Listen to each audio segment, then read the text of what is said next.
Hey guys. For the first time for the first time in a long time, I am filming ahead of time. Woohoo. Trying to see if I can film some things ahead of time so that I can have some videos scheduled when I have the baby. I can't promise that's going to happen, but I'm doing what I can. This video and possibly the next few, I'm going to edit as little as I can, if not at all, because that's going to save me time as well. Editing just takes a long time. So forgive me for all my ums and sniffles and things that don't get cut out, but I wanted to have some sort of content for you guys. I wanted to talk today about an ongoing case.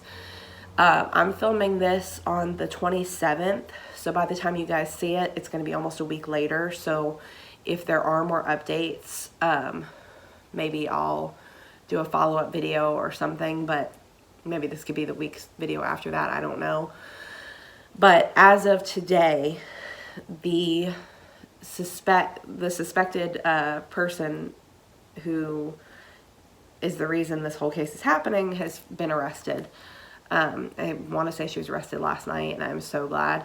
But it's an active case that's going on right now in East Tennessee, and I live in Tennessee, so I'm hearing all about it all over the news. The first thing I saw about it was just a few days ago. I've been kind of behind on it a little bit, but I wanted to go through the timeline of it and what I think is going on. The first thing I saw was a video of this mother crying over her missing child, and my husband and I caught it on TV. Also, I have a little bit of not a cold, but a sinus thing going on, so I apologize for that. My voice is weird. I'm sniffling, whatever. My husband and I caught her crying about her missing daughter, and it was the worst acting I've ever seen in my life. And the news headline really caught my attention. If you know anything about, first of all, if you know anything about body language, I'm going to try and maybe insert a clip of her in that clip that I saw of her crying, so that you'll see how much she's holding back and how much she's trying to force these tears on that aren't even coming out. And secondly, if you know anything about people lying, typically they'll offer up more information than is needed. The reason this was such a big headline is because this mother has a 15-month-old who is missing. She's been missing since December, and she just now filed a missing persons report a week ago. She is now saying that she is pregnant again, and because of this pregnancy, she cannot take a polygraph examination. There's two things weird about this. A, as far as I know, I'm pregnant. There's nothing wrong with taking a polygraph. A polygraph isn't an x-ray or anything like that that could harm your baby. It's monitoring of your heart rates, of I believe sweat levels on your hands and stuff, and changes in your breathing. That really doesn't, yeah, I breathe weird right now because I'm in my third trimester, but that really doesn't have a major effect on a polygraph examination. Secondly, well, actually I want to say there's three reasons. Secondly, as most of you probably know, in most courts of law, polygraph isn't admissible evidence anyways, because they can be tricked.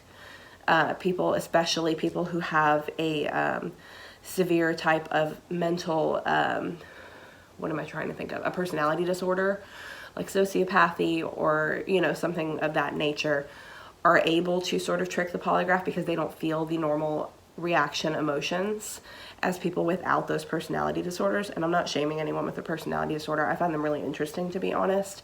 And there are many functioning sociopaths and psychopaths in the world, really, that know the difference between right and wrong and act on those. However, a lot of serial killers and stuff like that are also psychopaths, sociopaths, because they don't have that innate feeling of guilt and stuff, and they don't go by right and wrong like functioning ones do. So it wouldn't really be admissible. The third thing is that police department that she would be, questioned by, is saying they don't even have a polygraph machine. They never asked her to take a polygraph. They wouldn't ask her to take a polygraph. So why is she offering up this information of, I'm pregnant now, I can't take a polygraph? Like, you're giving up too much information. Like, I'm sorry, I think you're full of shit. So I'm going to quickly go through a timeline of what's happened on the case. This is something I'm pulling from a news site because all this information is very fresh. So a lot of the places where you Google it are going to be snippets of what's happening, and this was the only site that I could find a laid out timeline. So I'm just gonna like sort of read glimpses through it and give you guys what's going on. I will link this article below in the description box as usual. So forgive me if I'm not like as well spoken as I try to be. I'm not the most well spoken person anyways, but I'm reading this kind of live. Live as in I haven't like pre-read all of this. So this happened in Sullivan County, Tennessee. This is where this is happening basically. A 15-month-old by the name of by the name of Evelyn Boswell, an adorable little 15-month-old girl, went missing. I believe they think the last date anyone saw her, was December 26th of 2019. So 3 months ago, or 2 months ago, sorry, pregnancy brain. I can't get everything right the first time. So, she is described as a white female with blue eyes. Excuse me, I'm so sorry. With blue eyes and blonde hair. She was first reported missing on February 18th. And they issued an Amber Alert, Tennessee did, on the 19th. And I actually got that Amber Alert because I live in Tennessee. So, but as seeing that it was in Sullivan County, which is kind of far from me, I'm like, okay, I'm probably not going to know much about it. The, police are tweeting about it, Amber Alert's tweeting about it, the information is getting out, whatever.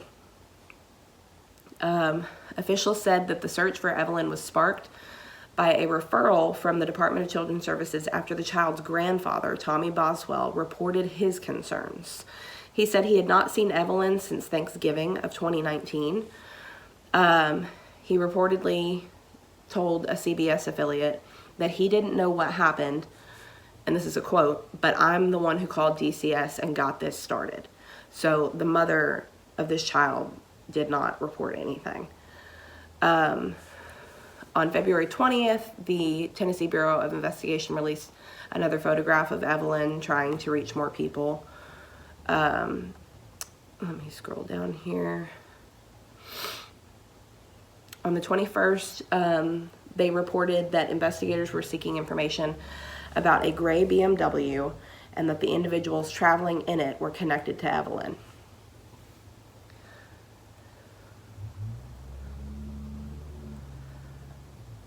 On that same day, Sullivan County Sheriff's Office held a news conference to announce conflicting information provided by the family members of the 15-month-old girl, and this is where things really get muddied.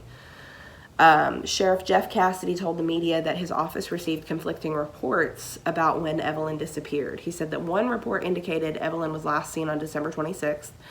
However, Sheriff Cassidy stated on February 21st, that a babysitter claimed to have seen her on December 10th or 11th, and those dates are more accurate. So they don't know of anyone seeing her after that. They say that the child's parents, Megan or Maggie is her nickname, Boswell, and Ethan Perry were both involved with the investigation. So they're supposedly giving as much information as they can to find their daughter. Perry, the father, is stationed in the military in Louisiana.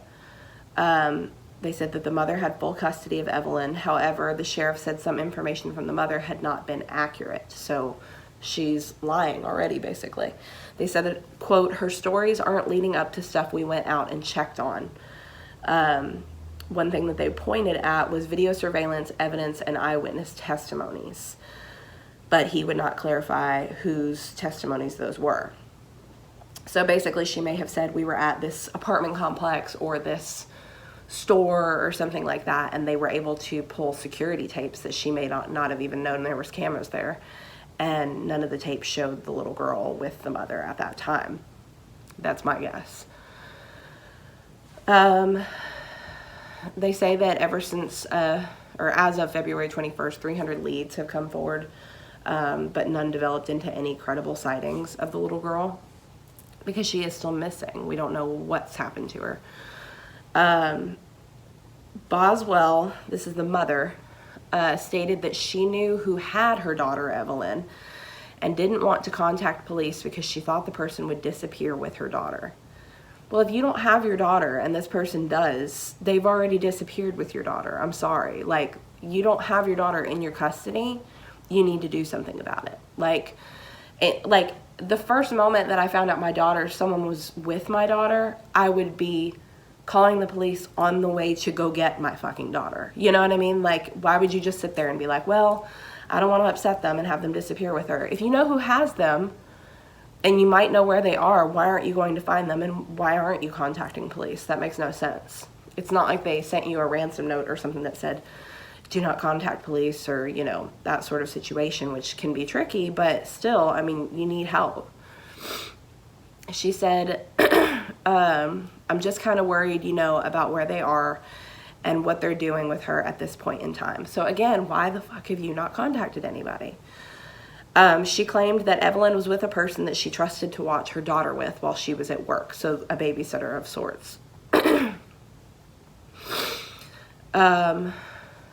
Several hours after Megan spoke with this CBS affiliate, the Tennessee Bureau of Investigation announced that the vehicle, the gray BMW, had been discovered in Wilkes County, North Carolina. Let's see.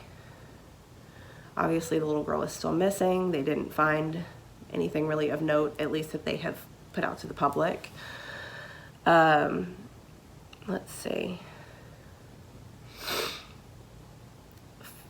Fox 8, who is reporting on this, later reported that two people, William McLeod and Angela Boswell, were arrested in connection to the vehicle for theft over $2,500. Angela Boswell is Megan's mother, so the child's grandmother. Again, the search, you know, the online outpouring continues. Tweets from the Tennessee Bureau of Investigation asking anyone for information on the whereabouts of Evelyn. A petition for Evelyn's Law was launched. This was on the 22nd, I want to say, of February.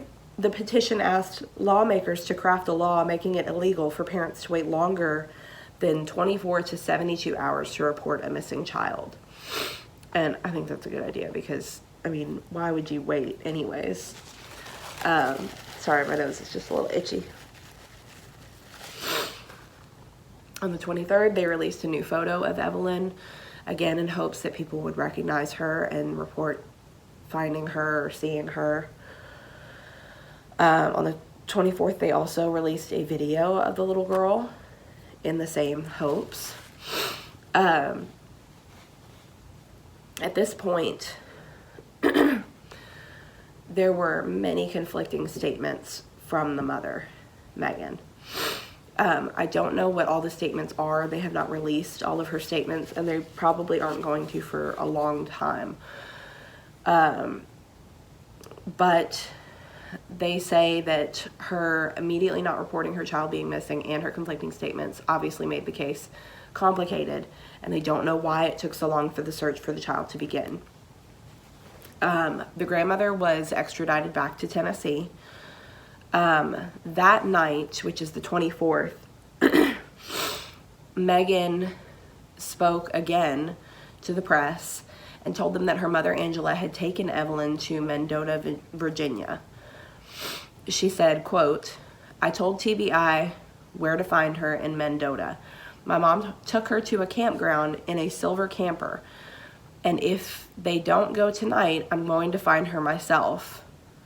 2 months later, because I've told them and they're not really like taking it seriously. And if they don't go tonight, I will myself and go get her. They're not taking me seriously. TBI isn't, because I've not fully told them. I've been like, hey, like my mom camped out in Mendota, you know, to go check them out. But I've never been like, hey, specifically, hey, she's like in a silver camper, because my mom did threaten me, like, you know, if I told anybody. I'm not going to get into that, but she did. So she's pushing it all on her mom, which her mom is probably very well involved too. She very well could be. I don't know. But to say all this and be like, they're not taking me seriously because I've lied to them and done nothing for 2 months, and I know the campground and the color of the camper that my daughter is supposedly in. Now, granted, a silver camper probably isn't going to stand out that much in the crowd, but I'd be banging on every silver camper I could find there.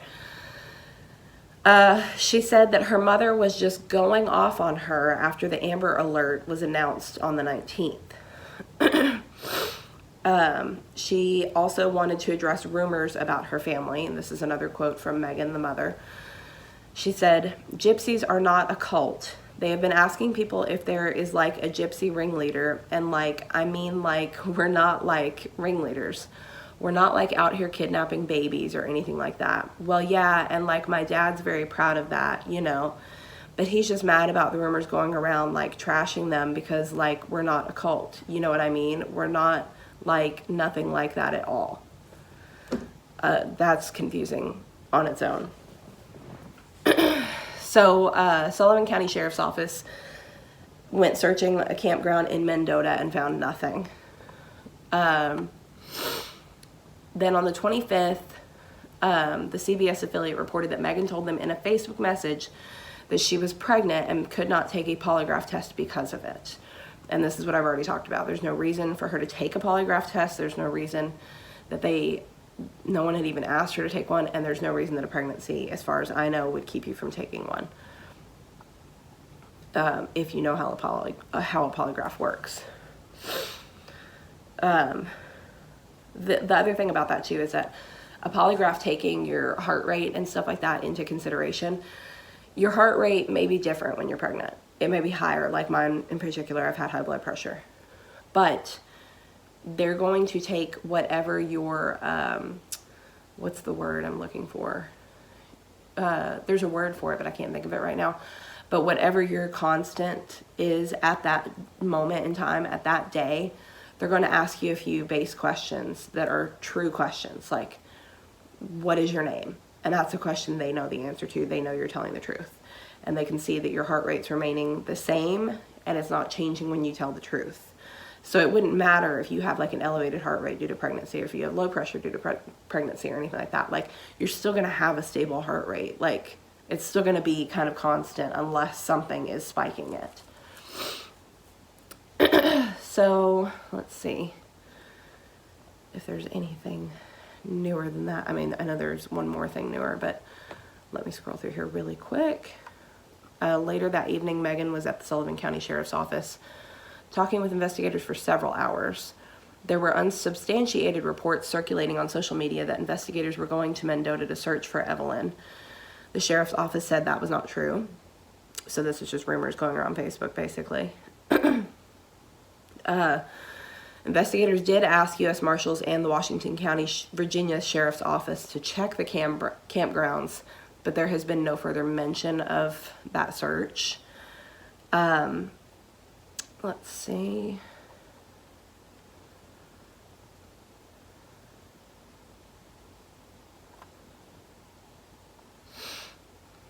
Sorry for this silence. I'm just checking on the last bits of it because I'm almost up to today and I just want to make sure I don't miss anything. Reporter arrived on the scene at the sheriff's office on the 25th around 5 p.m.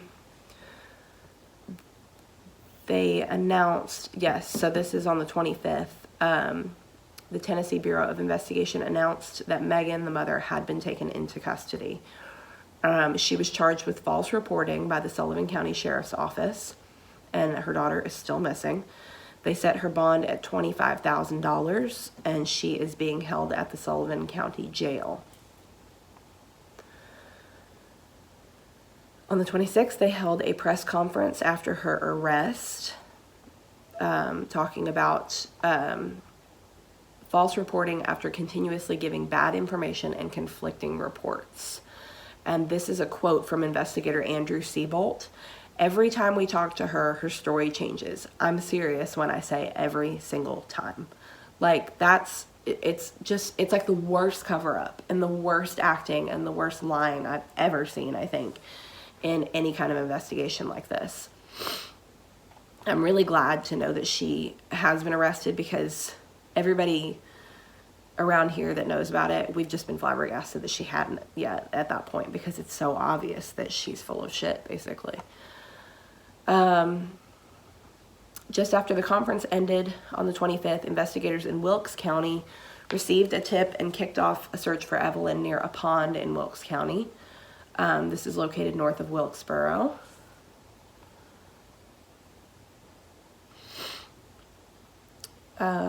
Just after 4 p.m., it was reported that the property at the center of the search in Wilkes County, North Carolina, was connected to Boswell through family. Property records show a home near the pond is owned by a family member of William McLeod, the boyfriend of Evelyn's grandmother. And I believe he was mentioned earlier. He was arrested with the grandmother originally. Around 5:20 p.m., the Wilkes County Sheriff's Office announced the search for Evelyn in the pond was inconclusive. Investigators used a remote-operated vehicle to search the pond and found nothing. So this is just in closing. Let's see. On Wednesday evening, a friend of Megan's, the mother, spoke to the CBS affiliate. She said she believed Megan knew where Evelyn was and who had her. Investigators have said that Megan has continued to offer conflicting stories. Later that evening, this news affiliate spoke with McLeod, who was the grandmother's boyfriend, over the phone. He had called a hood bonding in Kingsport, Tennessee, and they were able to interview him. He said he had only seen Evelyn 1 or 2 times since he began dating Angela Boswell, the grandmother, in June of 2019. He said he offered to do a polygraph test and offered his DNA to investigators to clear his name. This is the only time where I don't really find that suspicious, personally. I mean, again, anybody's like a suspect. He could be involved as well. But that he's saying, I've only seen her so many times. You can have my DNA if you find anything suspicious. Here it is to compare it to, you know, I'll do a polygraph, whatever. That kind of sounds like someone who was at the wrong place, at the wrong time, whatever, and just doing what they can to be like, I wasn't involved. So I don't know how I feel about him, since that's all I hear, but that doesn't sound suspicious to me. As of 10 p.m. on Wednesday night, that was last night, the Sullivan County Sheriff's Office said that there were no updates on Evelyn. So sadly, and there is a reward information leading to her has increased to $59,850 for information on Evelyn's whereabouts. If you know anything about the case or Evelyn's whereabouts, you're asked to call 1-800-TBI-FIND. So sadly, this poor little girl is still missing. Who knows where she is, what's happened to her. I hate to think the worst, but she is only 15 months old and not with family, obviously. So I am definitely going to be keeping on top of this case, because I can't wait to see what happens, and hopefully that the mother kind of gets hers. Again, I'm going to attach a clip at the end here, if I can find it, of the mother crying on the news, and you can see exactly how full of shit she looks. I am really keeping this little girl in my thoughts. I hope you all do too. And I hope they can find her and find some sort of peace to this, some sort of resolution to this. But in the meantime, this is what's going on, and we probably won't know any more for a while. Just how cases like this tend to go. It tends to take a while, especially with no information. So that's all I have for you guys today. If you like this video, please hit the thumbs up button below. If you have any suggestions for videos, true crime or otherwise, I'm totally open to doing other things as well. Please leave those in the comments below. If you have, can't even remember how to do my outro. If you'd like to see more, please hit the subscribe button. I do upload new videos every Wednesday. And other than that, I will see you guys next week.